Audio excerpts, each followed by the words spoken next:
व्यक्ति हमेशा शांत रहता है वह परमानंद में डूबा रहता है, क्योंकि वो अपने मुंह को बंद रखता है। इसलिए आज हम आपको मौन की गहराई में कितना सारा आनंद छुपा हुआ है, ये एक प्रसिद्ध कहानी के माध्यम से बताएंगे। तो चलिए कहानी की शुरुआत करते हैं। दोस्तों, बहुत समय पहले की बात है। एक नगरी में एक गुरुवर जंगलों के बीच अपनी कुटिया बनाकर रहा करते थे। आसपास बहुत ही अच्छा वातावरण था, शांत वातावरण था। वहां जो कोई भी जाता था वह अपना दुख भूल जाता था। उस वातावरण की शांति में मन को एक असीम शांति प्राप्त होती थी, जिससे जो भी कोई वहां अपने दुख लेकर जाता वह उसे भूल जाया करता। एक दिन वह गुरु अपने कुछ शिष्यों को उपदेश दे रहे थे। वह कह रहे थे, हमें अत्यधिक कम बोलना चाहिए।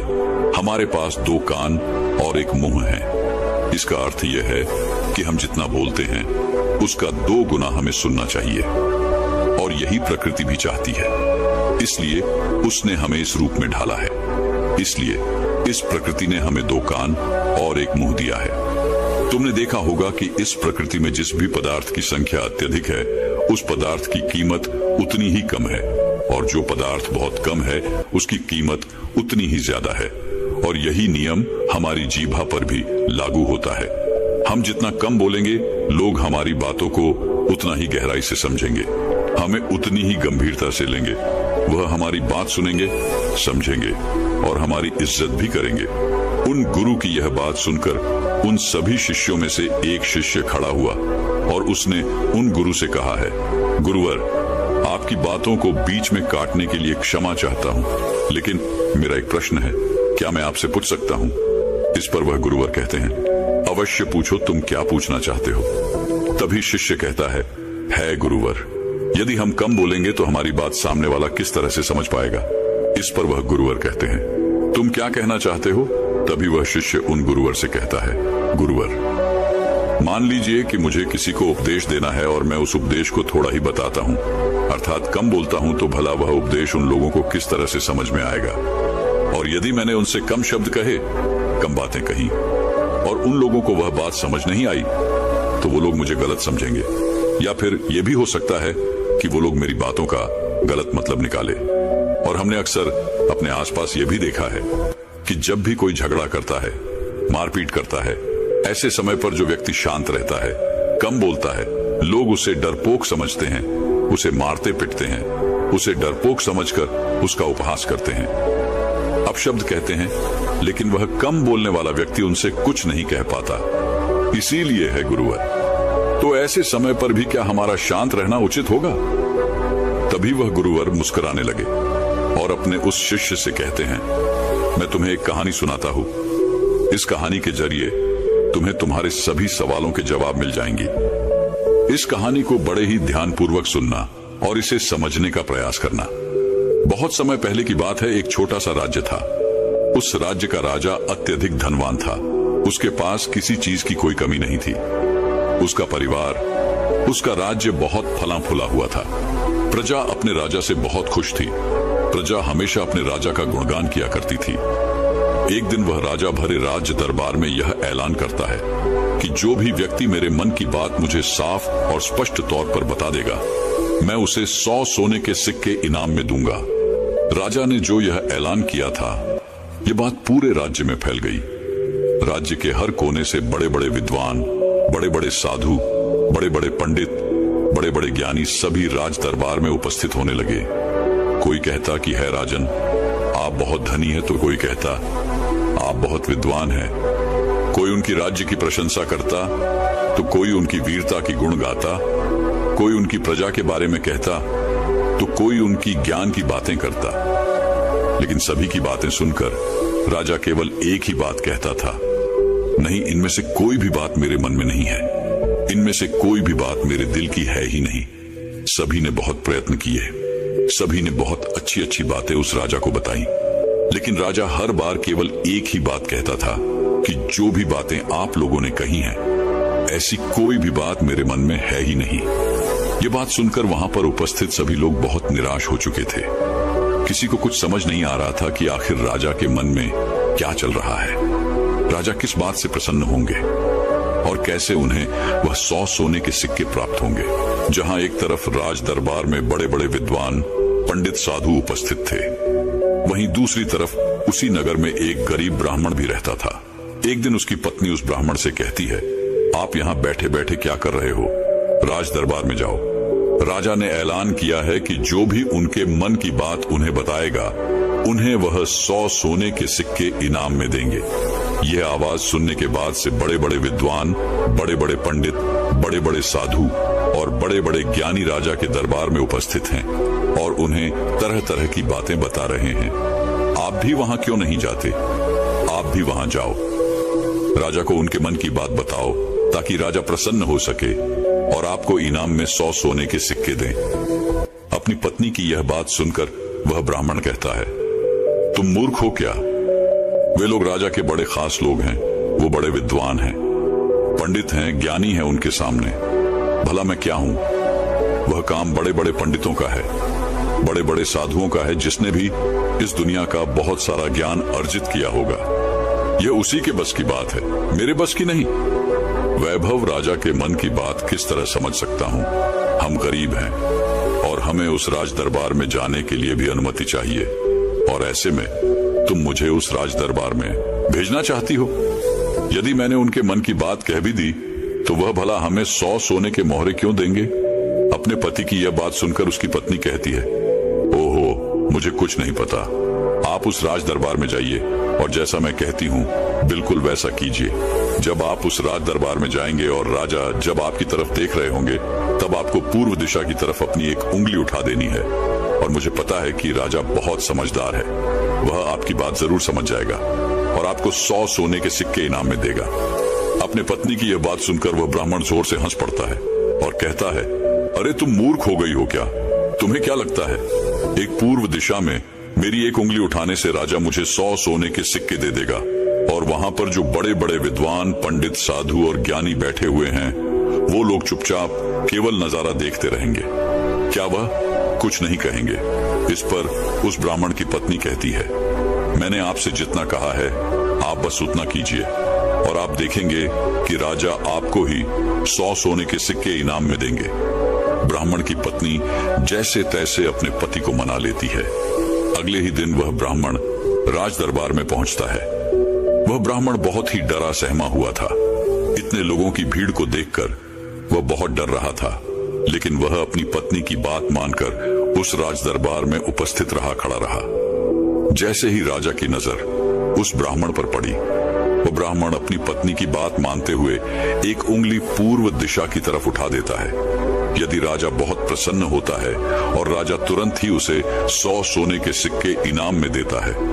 ये सब देख वहां पर उपस्थित बड़े बड़े विद्वान, पंडित, साधु और ज्ञानी सभी लोग आश्चर्यचकित रह गए कि आखिर ऐसा इसने क्या कह दिया जो राजा को बहुत अच्छा लगा। हर कोई यह सोचकर हैरान था कि इस ब्राह्मण ने तो केवल एक उंगली ही उठाई थी और इसे 100 सोने के सिक्के मिल भी गए। यह सब देखकर वहां पर उपस्थित हर कोई अचरज में था और वह ब्राह्मण अपने 100 सोने के सिक्के लेकर अपने घर लौट गया और खुशी खुशी वह 100 सोने के सिक्के अपनी बीवी के हाथ में रख देता है और कहता है, राजा ने मुझे ये 100 सोने के सिक्के इनाम में दिए हैं और जैसा कि तुमने कहा था, मैंने पूर्व दिशा की तरफ केवल एक उंगली ही उठाई थी, लेकिन मैं अब तक यह समझ नहीं पाया कि इसका अर्थ क्या हुआ। उस राजा को मेरी इस एक उंगली से क्या समझ में आया? उस ब्राह्मण की पत्नी उस ब्राह्मण से कहती है, यह सब जाने दो, आपको यह बात बताकर कोई मतलब नहीं। आप बैठ जाओ और कल फिर आपको उसी राज दरबार में फिर जाना है। वह ब्राह्मण कहता है, कल फिर जाना है? नहीं नहीं, मैं नहीं जाऊंगा। वैसे भी आज सभी लोग मुझे घूर घूर कर देख रहे थे। न बाबा न मैं नहीं जाऊंगा। लेकिन जैसे तैसे उसकी पत्नी उसे समझा लेती है।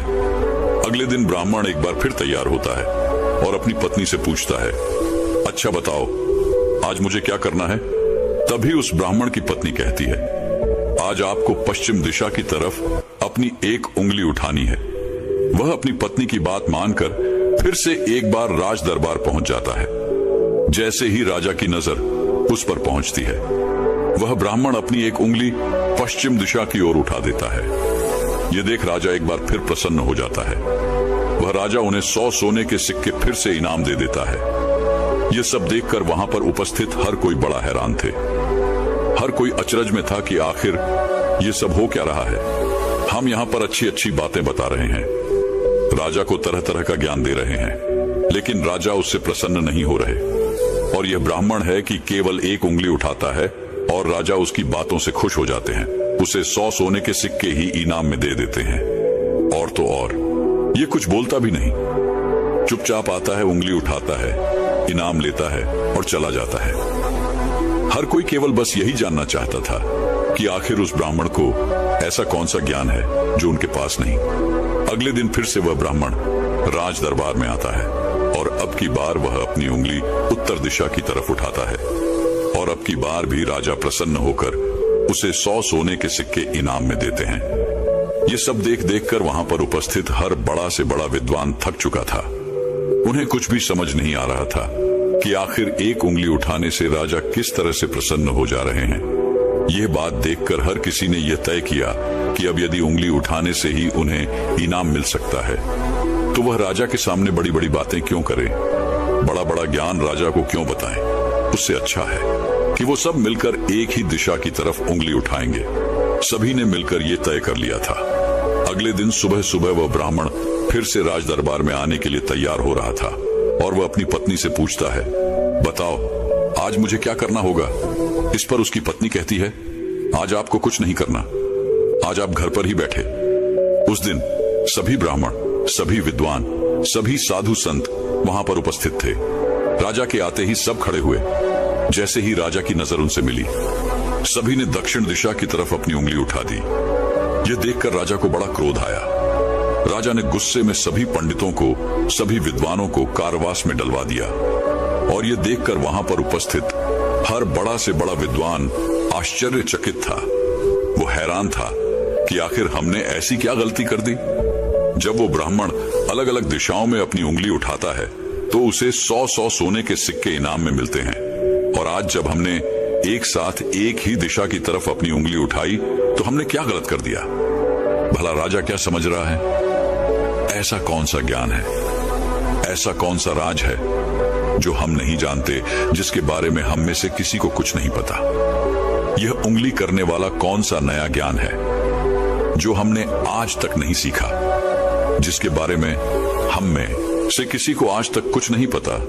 जब उन विद्वानों की पत्नियों को यह पता चला कि राजा ने उन्हें कारावास में डाल दिया है, तब उनकी पत्नी राजा के पास विनती करने आई कि वे उन्हें छोड़ दें। उनसे गलती हो गई, लेकिन राजा ने किसी की एक न सुनी। और जब उन सभी को ये लगने लगा कि राजा उनके पतियों को नहीं छोड़ने वाले, तो वे सभी उसी ब्राह्मण के पास पहुंचे और वहां जाकर वो उनसे विनती करने लगे कि वह उनके पतियों की मदद करे, उन्हें कारावास से बाहर निकाले। राजा ने उन्हें कारावास में डाल दिया है और हमने उनसे कई बार विनती की, आग्रह किया कि वो उन्हें छोड़ दे, उनसे गलती हो गई, लेकिन राजा ने एक न सुनी। इसलिए हम सभी आपके पास आए हैं, कृपया हमारी मदद करें। उस ब्राह्मण ने और उसकी पत्नी ने सारी बातें ध्यानपूर्वक सुनी। उसके बाद उस गरीब ब्राह्मण की पत्नी राज दरबार जाती है और जैसे ही राज दरबार में राजा की नजर उस गरीब ब्राह्मण की पत्नी पर पड़ती है तो राजा अपनी 2 उंगलियां खड़ा करता है और तभी वह ब्राह्मण की पत्नी अपने पैर पर ताली मारती है। यह देखकर राजा तुरंत ही अपने अधिकारों को आदेश देता है कि जाओ, उन सभी को कारीवासियों से बाहर निकालो। ये सब देखकर वहां पर जो उपस्थित पंडित थे, उनकी हैरानी का कोई ठिकाना नहीं रह गया था। उन्हें यह समझ ही नहीं आ रहा था क्या आखिर यह कौन सी विद्या है, यह कौन सा ज्ञान है।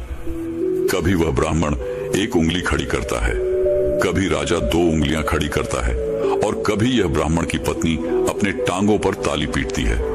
आखिर ये सब चल क्या रहा है, आखिर ये सब हो क्या रहा है। सभी मिलकर यह तय करते हैं कि इसका जवाब तो हमें वह गरीब ब्राह्मण ही देगा। इसलिए सभी मिलकर उस गरीब ब्राह्मण के घर पहुंचते हैं और उन सभी पंडितों में से एक पंडित उन गरीब ब्राह्मण से कहता है, आप ही हमें बताइए, यह कौन सी विद्या है जो हम नहीं जानते।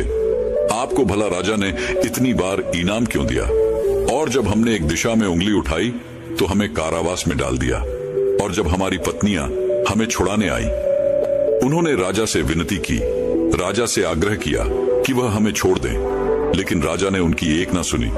और जब आपकी पत्नी उसी राज दरबार में आती है तो उनके केवल एक आदेश पर, उनके केवल एक इशारे पर राजा हमें कारावास से छोड़ देता है।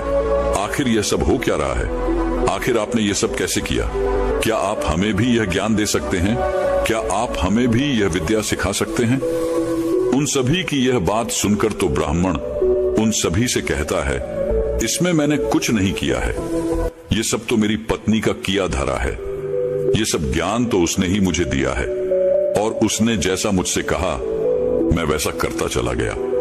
तभी वो ब्राह्मण की पत्नी उन पंडितों से कहती है, मैंने पहले दिन अपने पति को कहा था कि वह पूर्व दिशा की ओर अपनी एक उंगली उठाए और उन्होंने बिल्कुल वैसा ही किया, क्योंकि राजा का पूरा राज्य पूर्व दिशा में फैला हुआ है और पूर्व दिशा में उनका यह राज्य अटल रहे, अटल रहे। कुछ यही बात राजा के मन में भी चल रही थी, जो राजा के दिल की बात थी। इसीलिए राजा प्रसन्न हुआ और राजा ने मेरे पति को 100 सोने के सिक्के दिए।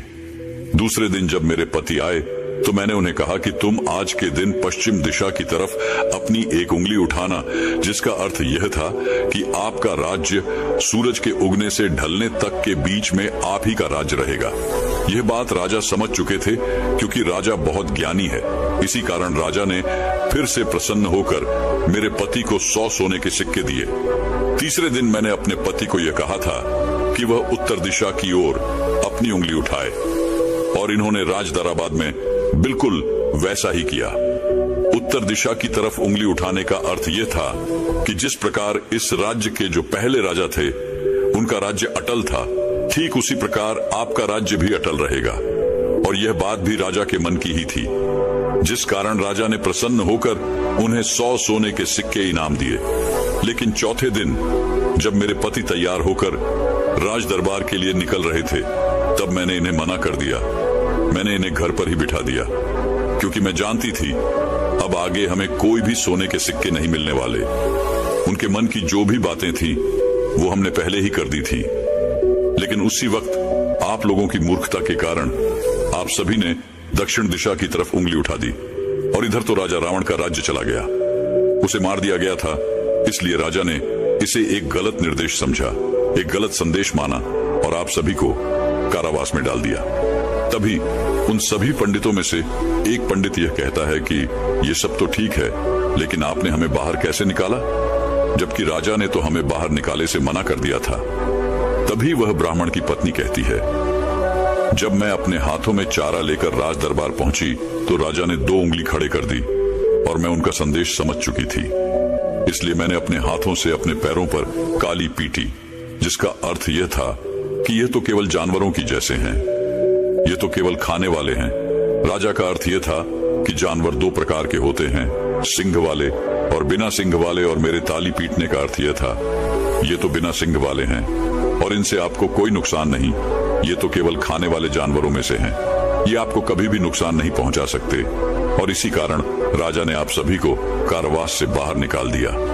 इतना कहकर उन गुरु ने अपनी यह कहानी यहीं पर समाप्त कर दी और आगे वह अपने शिष्यों को उपदेश देते हुए कहते हैं कि हम कम से कम शब्दों में भी किसी को बड़ा से बड़ा ज्ञान दे सकते हैं। इससे यह भी साबित होता है कि हम कम से कम शब्द बोलकर अपना ज्ञान किसी को भी समझा सकते हैं।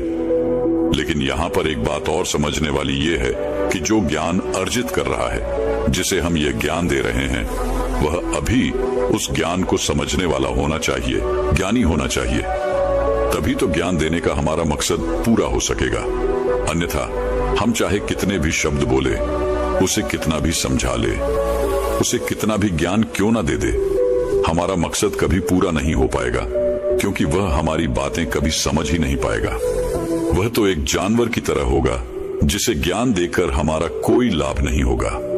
अज्ञानी को ज्ञान देकर हमें कोई लाभ नहीं। हाँ, यदि आप अज्ञानी को ज्ञान देना ही चाहते हैं तो इसका अर्थ यह नहीं कि आप ज्यादा शब्दों का उपयोग करें। आप बहुत कम शब्दों में भी उसे वह ज्ञान दे सकते हैं। आगे वह गुरुवर अपने सभी शिष्यों से कहते हैं कि हमें अपने जीवन में इन 5 परिस्थितियों में हमेशा चुप रहना चाहिए। जब भी कोई इन 5 परिस्थितियों के समय पर बहुत कम बोलता है या फिर बोलता ही नहीं है, तो ऐसे लोगों को इज्जत दी जाती है, उनका सम्मान किया जाता है, उन्हें एक अलग नजर से देखा जाता है। ऐसे लोगों को लोग ज्ञानी समझते हैं, क्योंकि उन्हें पता है कब और कहां बोलना है और कितना बोलना है। सबसे पहली बात बताते हुए वह गुरुवर कहते हैं कि जब कोई व्यक्ति तुम्हारी भावनाओं को, तुम्हारे शब्दों को नहीं समझ पा रहा, ऐसी परिस्थिति में इंसान का चुप रहना ही उचित है, क्योंकि हम में से अधिकांश से लोग बेवजह ही अपने दुख, अपनी पीड़ाएं, अपनी तकलीफें लोगों के साथ साझा करने की आदत होती है। लेकिन वो यह नहीं जानते कि जिन्हें वो अपनी तकलीफें साझा कर रहे हैं, उन्हें आपकी तकलीफों से कोई मतलब नहीं। वह तो आपकी तकलीफों का फायदा उठाना चाहते हैं। वह तो आपकी तकलीफों को सुनकर मन ही मन में खुश हो रहे हैं, क्योंकि उन्हें अब यह पता चल चुका है कि जितना कुछ वो आपको समझते थे, जितना सुखी वो आपको समझते थे, आप अंदर से उतने सुखी हैं नहीं।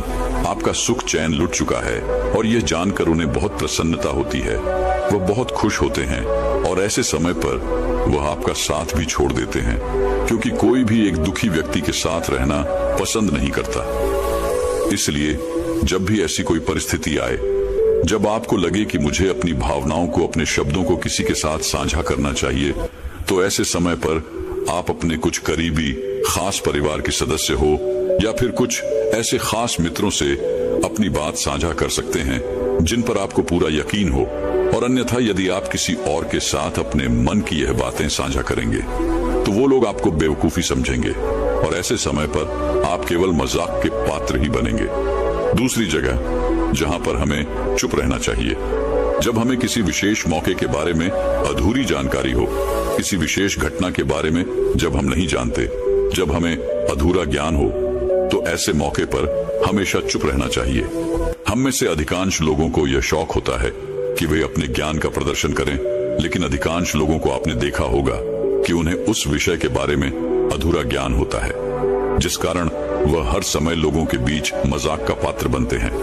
लोग उनकी खिल्ली उड़ाते हैं, उनका मजाक बनाते हैं, और ऐसे व्यक्तियों को लोग कभी गंभीरता से नहीं सुनते, उन्हें कभी गंभीरता से नहीं लेते। जो भी बातें हमने इधर उधर से सुनी है, जिनका हमें ज्ञान नहीं है, उन बातों को लेकर हमें कभी भी दूसरों को नहीं समझाना चाहिए, ना ही अपनी बातों को दूसरों से मनवाना चाहिए। आगे गुरुवर अपने शिष्यों को तीसरी बात बताते हुए कहते हैं, जब कोई इंसान किसी दूसरे व्यक्ति की बुराई कर रहा हो, तो ऐसे समय पर तुम्हें चुप रहना चाहिए, क्योंकि ऐसा व्यक्ति कभी किसी का नहीं होता। तुम जिस नकारात्मक बातों का हिस्सा बनने जा रहे हो, वह नकारात्मक बातें तुम्हारे मन में प्रवेश करती चली जाएंगी और धीरे धीरे यह नकारात्मक बातें तुम पर हावी होने लगेंगी और फिर तुम भी उसी की तरह नकारात्मक बातें सुनने लगोगे, सोचने लगोगे और करने लगोगे।